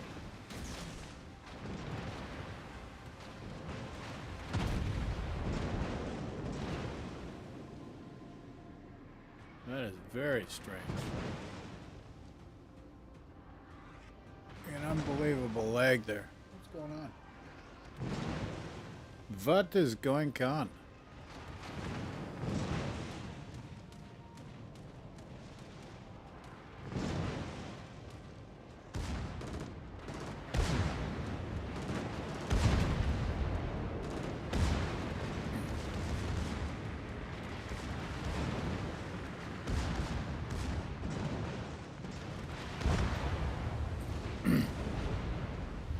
The enemy is about to win.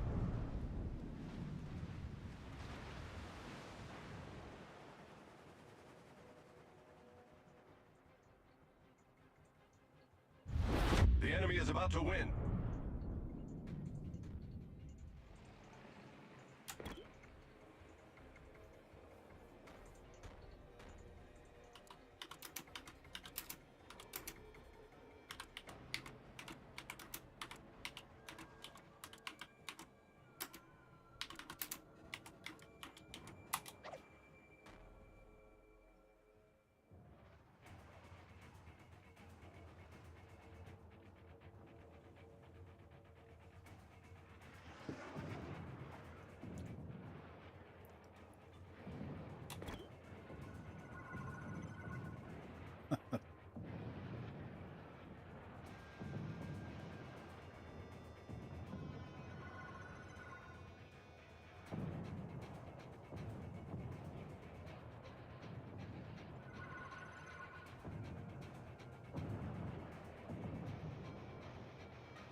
Well, that's an abomination. Guys only understand one flank.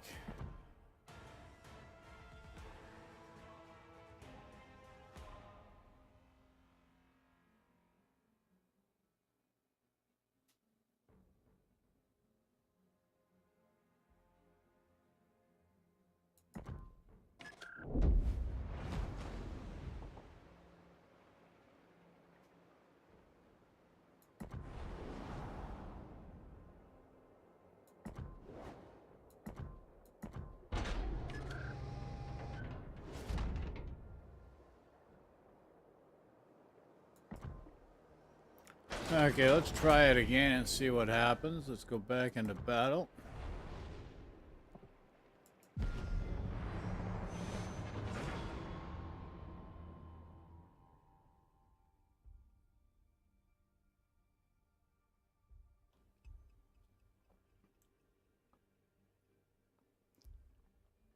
Going back into battle. Tier 10 Conqueror. Let's see what we can do here.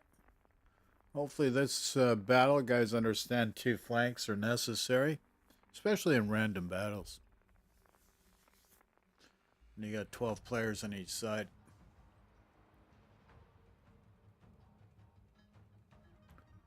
Now we got... so the last game I had a friggin' CV all over me. No protection. Nothing whatsoever. Over on the starboard flank. So once it collapsed, nobody on the other side, once they got A, they just kept pushing forward, chasing instead of pulling back and cutting across to get more territory. General quarters. It's a balance of territory and damage. These guys just don't get it.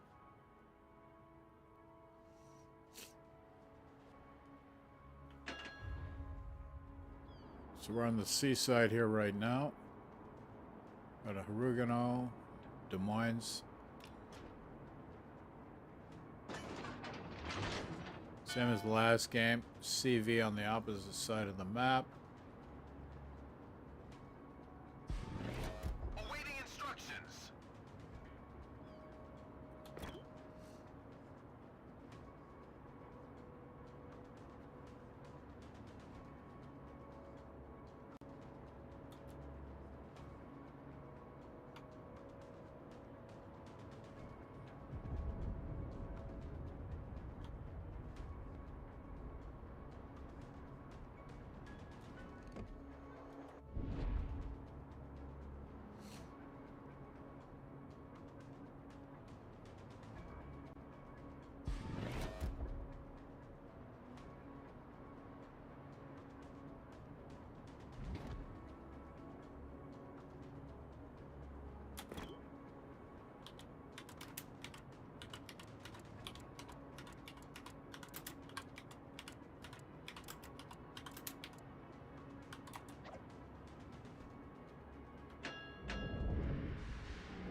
Enemy battleship detected.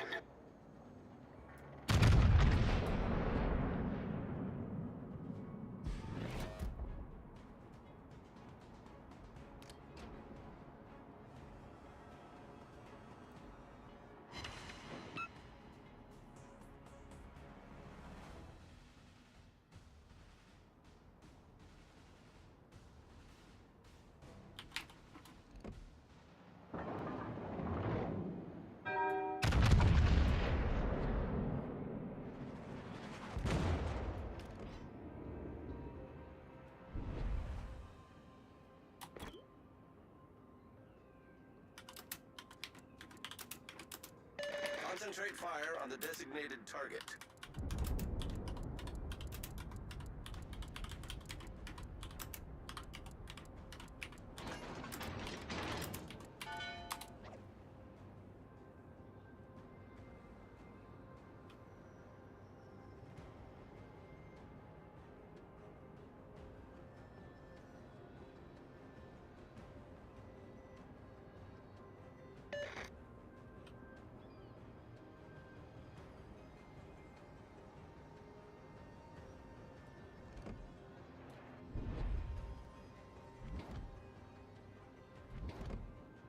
Enemy cruiser sighted. Enemy battleship detected. Enemy cruiser detected. Enemy battleship sighted. Come on. Holy crap, man.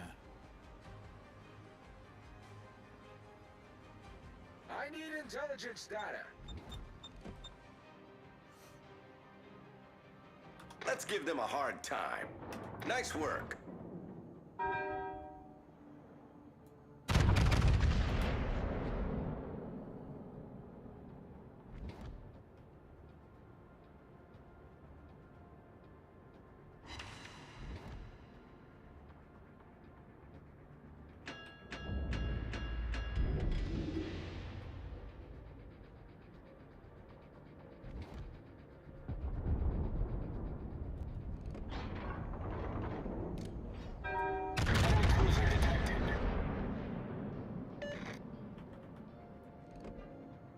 We've spotted an enemy submarine. Enemy battleship detected. Enemy cruiser detected.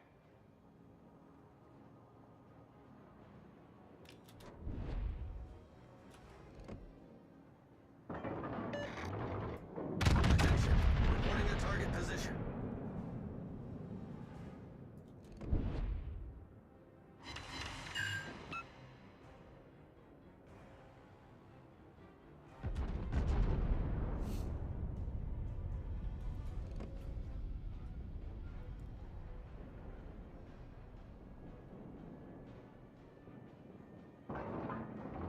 Enemy battleship detected.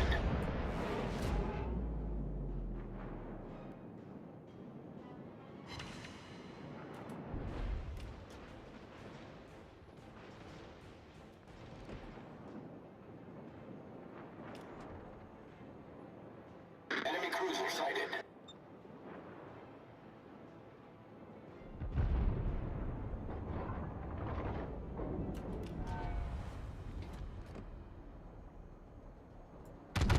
Enemy battleship sighted.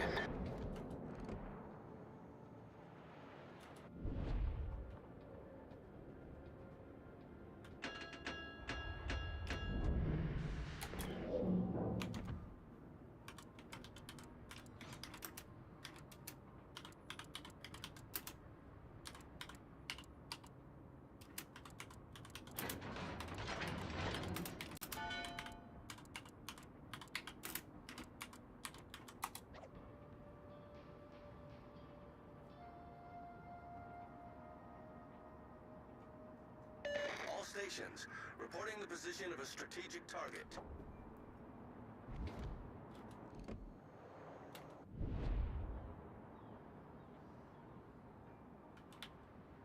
Torpedoes, astern! Enemy cruiser sighted.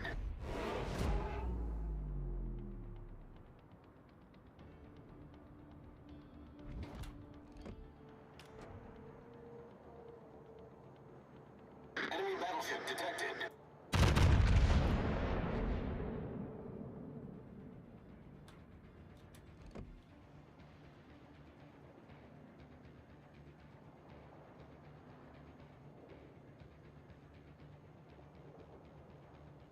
Bring him by you.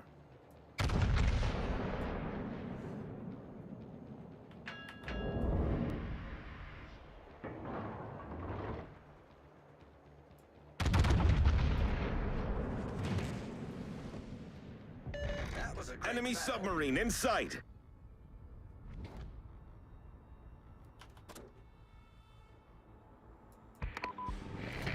Awaiting instructions. Awaiting instructions.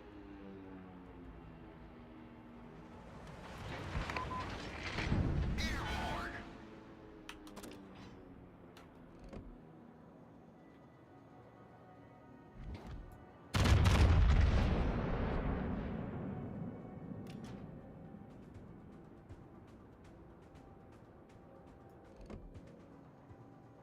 All stations requesting fire on the designated target.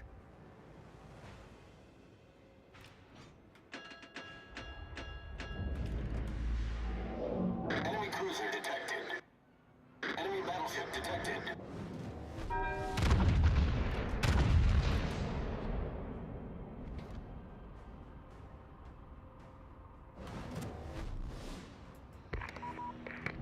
Airborne.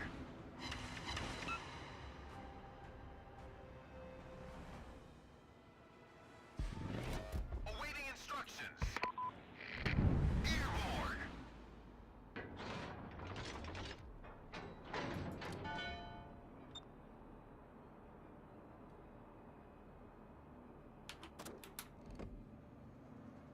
Good game, everyone.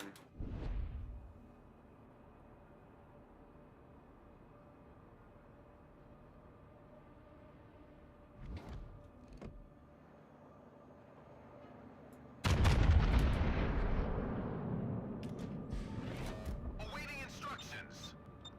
I need intelligence data. Acknowledged.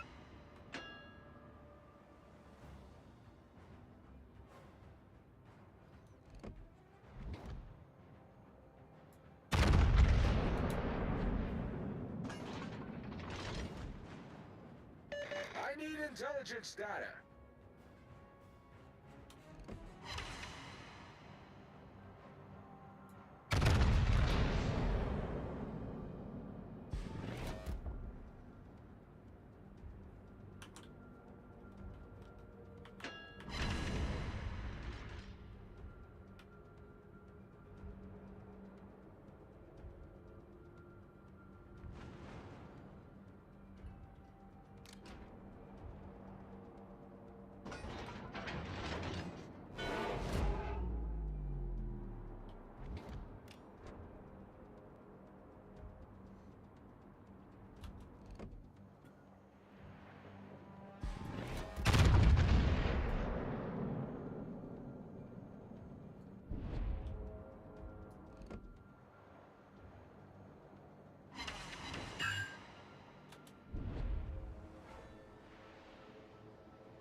Attention, reporting a target position. Enemy battleship destroyed.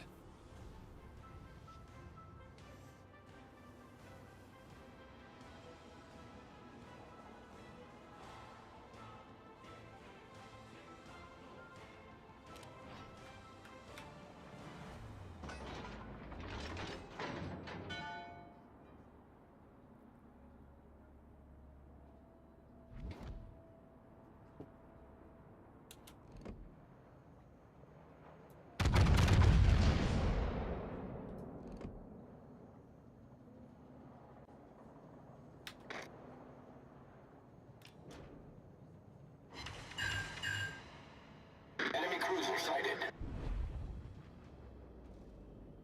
Friggin' sub around here somewhere. I have no idea where.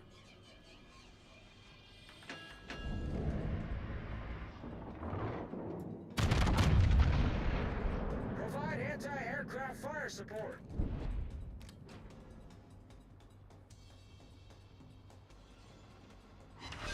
Enemy battleship destroyed.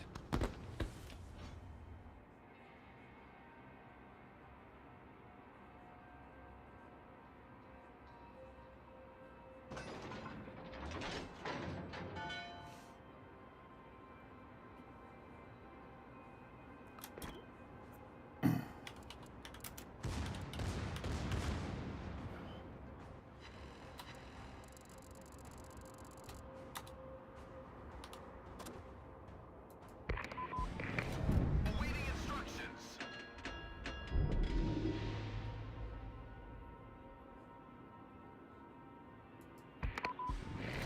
Awaiting instructions. Airborne.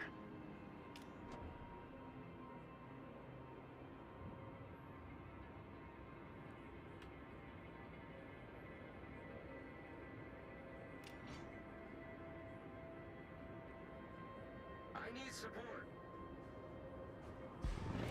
Awaiting instructions. Airborne.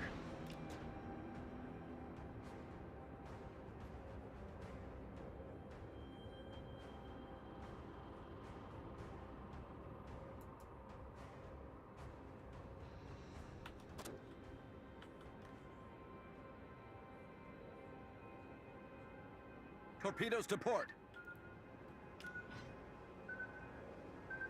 Torpedoes to port. Torpedoes astern. We're holed below the waterline. We're flooding quickly.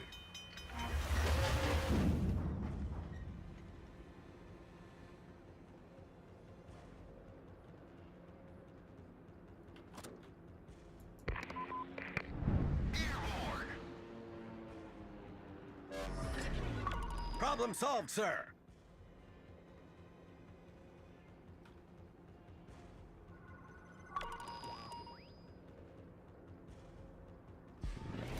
Awaiting instructions. Airborne.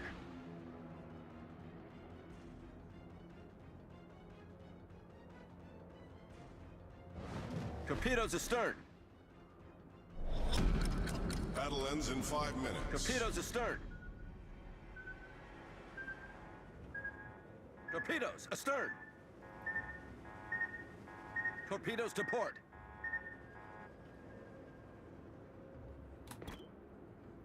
Okay. Awaiting instructions.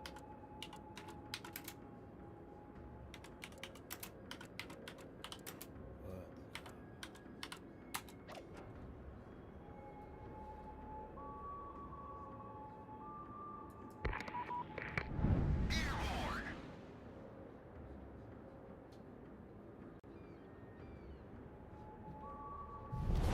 Our victory is in sight.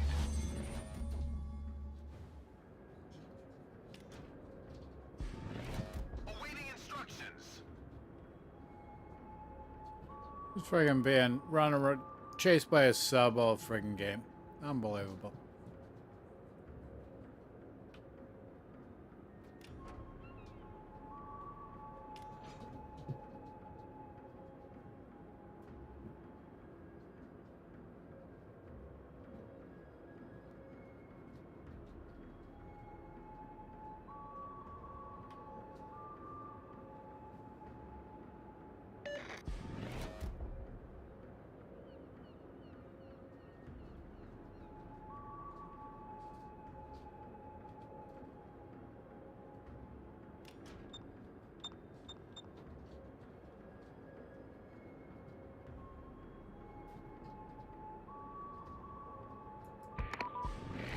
Awaiting instructions.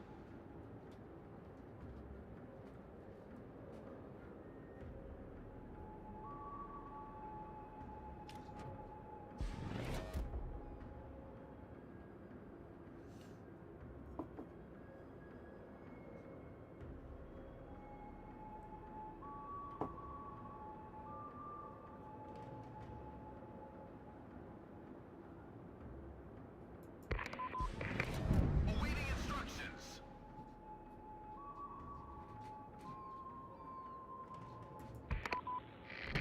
Airborne. Our team has taken the lead. Well, that's the Conqueror, folks. As you can see, friggin' subs are broken. Not much of a counter against them.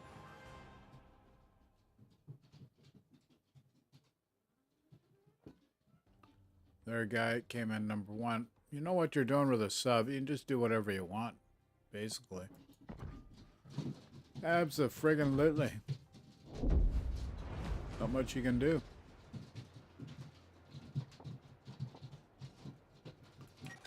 Okay, we might switch one last game on the Thunder this time.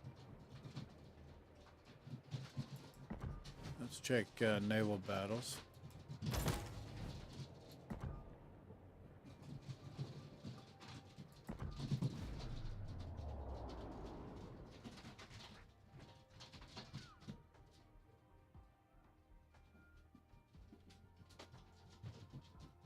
I'm not sure how we're doing here.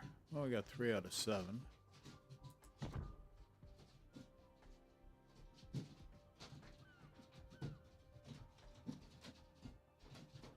Okay, so Japanese got a 2 times bonus. Maybe we'll switch over to that next. Okay.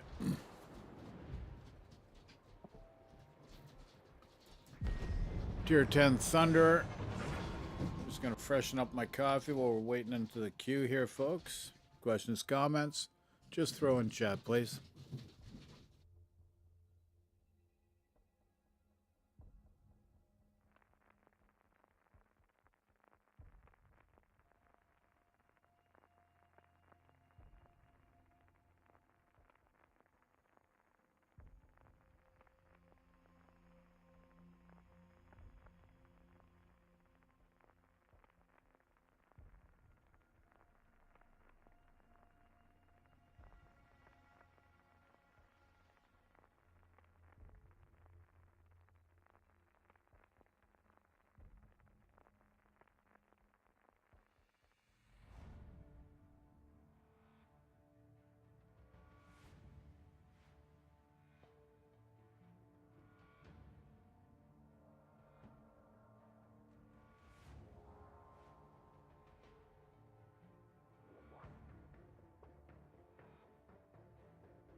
Unbelievable. A traditional game without a friggin' Action sub and an stations. aircraft carrier? This is Good friggin' luck and fair absolutely seas. marvelous, darling. Marvelous. Good luck and fair seas.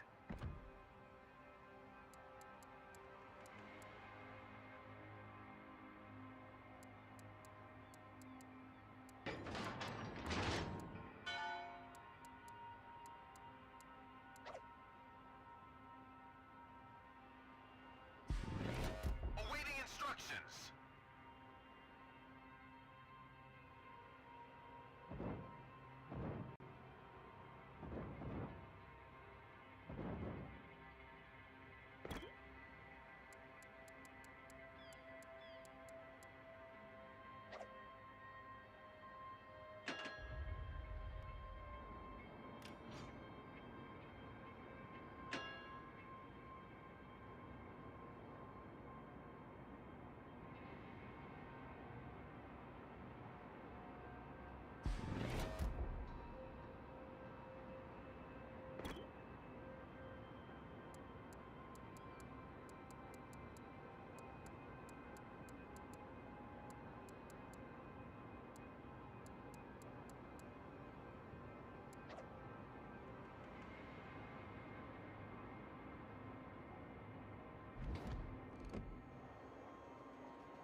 Enemy battleship sighted.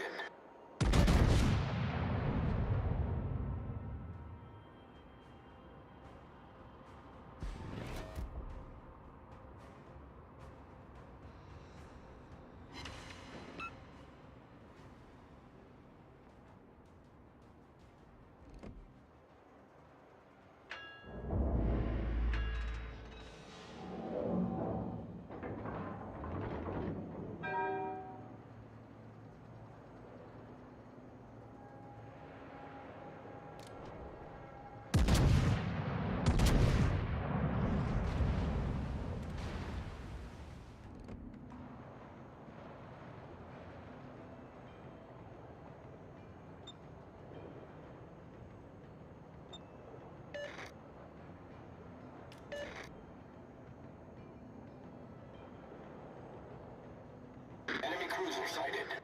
Enemy cruiser sighted.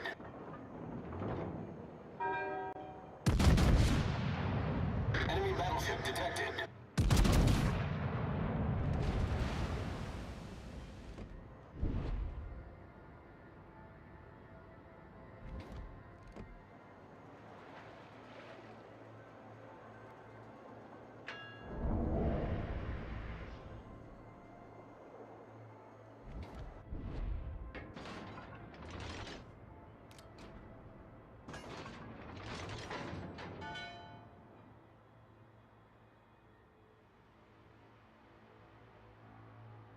Question, comment, throw in chat there, folks.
Autopilot mode enabled.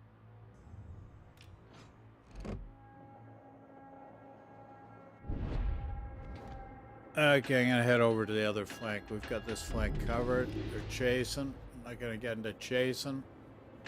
Just firm up the other side so we can get more territory, win out in points, secure the game without losing too many guys.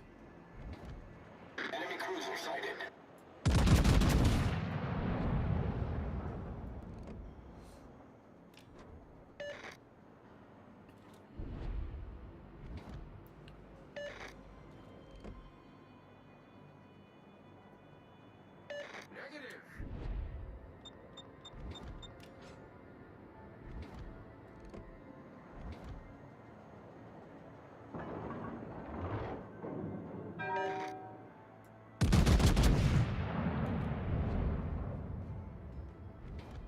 See if we can get a shot in that Benson. The Benson, monsieur.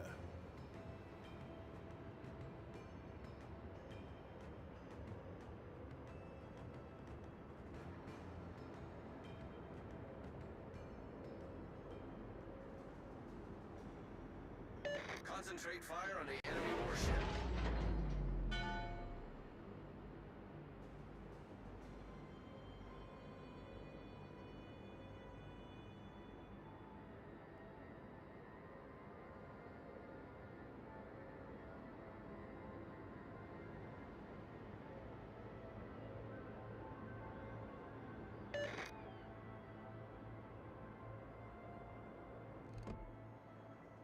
Autopilot mode disabled.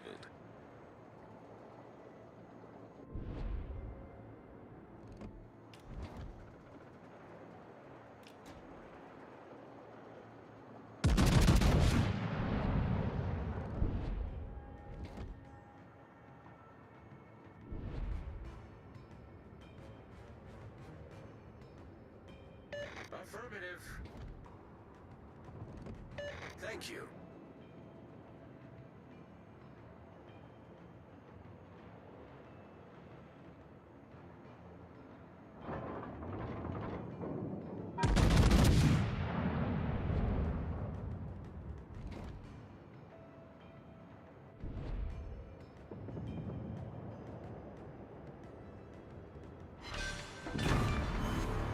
We've destroyed an enemy battleship. Off to a great start. Enemy battleship detected. Enemy cruiser sighted.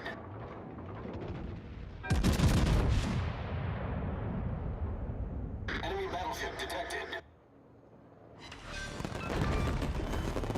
Enemy cruiser foundered.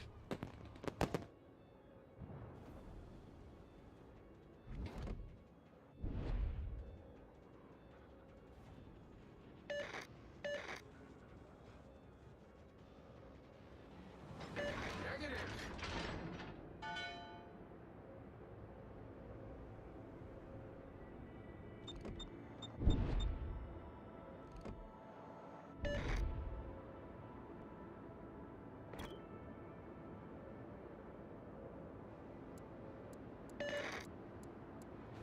All stations, concentrate fire on the target.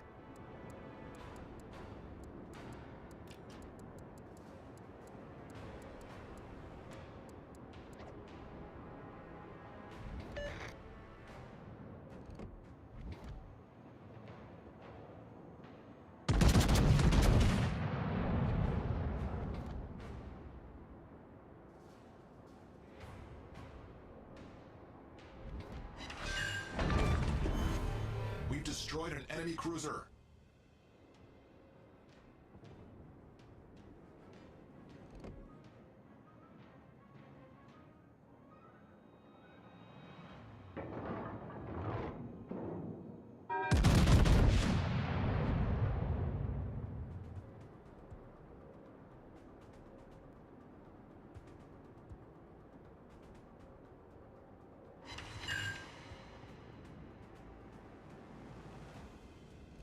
Enemy cruiser detected.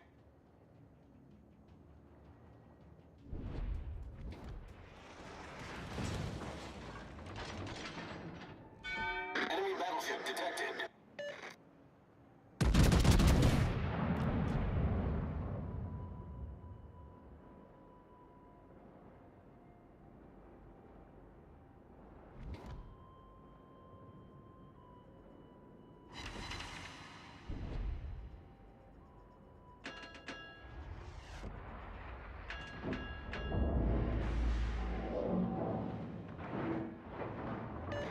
Enemy destroyer detected.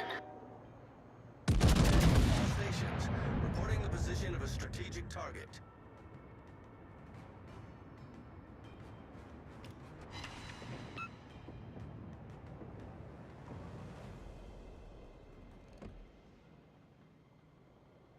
Enemy cruiser sighted.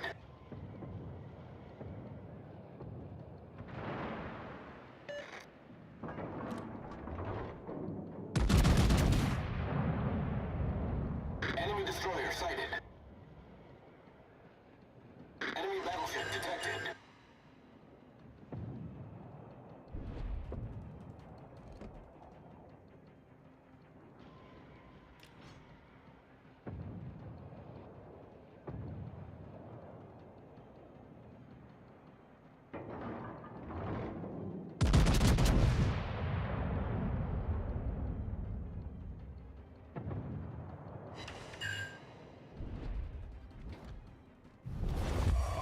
taken the lead.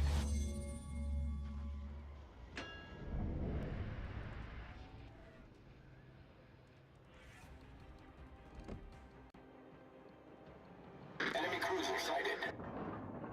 Enemy battleship detected.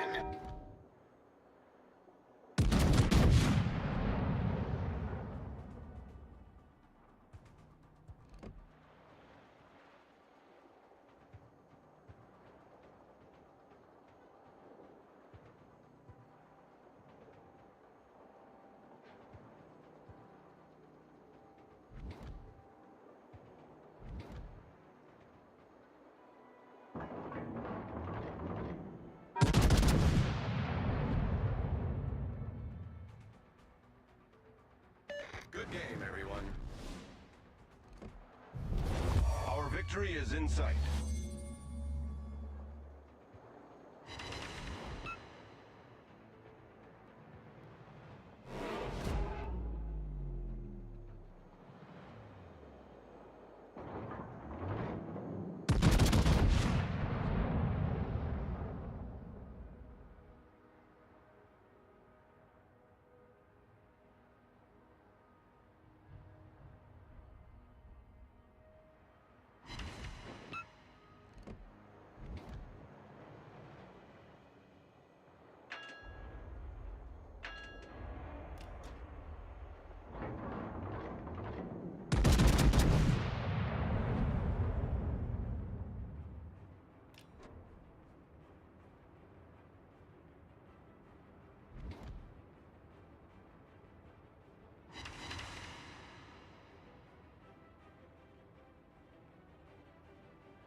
Well, looks like we should have a win here this game, lads. I just need some more damage here.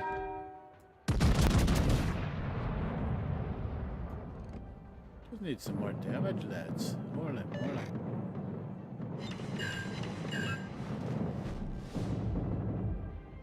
Need 80k. It's not going to happen at this rate. That was a great battle. Not happening at this rate, buddies. Oh my. Holy moly. Maybe I got a better chance on the other side. Maybe my buddies. Need 80k here, buds.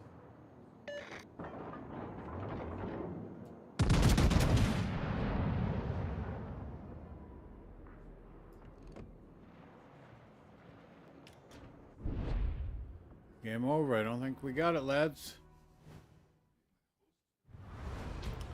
There's not enough ships to kill. Holy moly.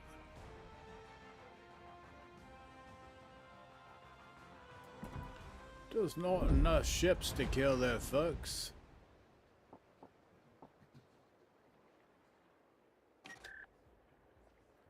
Oh, we got containers and all that other wonderful stuff. Oh my. Holy moly. Holy moly. What are you gonna do, eh? So anyways, that's it for today, folks. You got any question, comments, throw in chat. But otherwise, as we've told you before, Bob's your uncle. We're back live tomorrow morning, 10 a.m. New York time. Looking forward to seeing you once more. And hope you had a blast. A blast. An absolute blast. Oh, my. Okay, take care, folks. Love and peace to everyone. All the best. Stay safe, eh?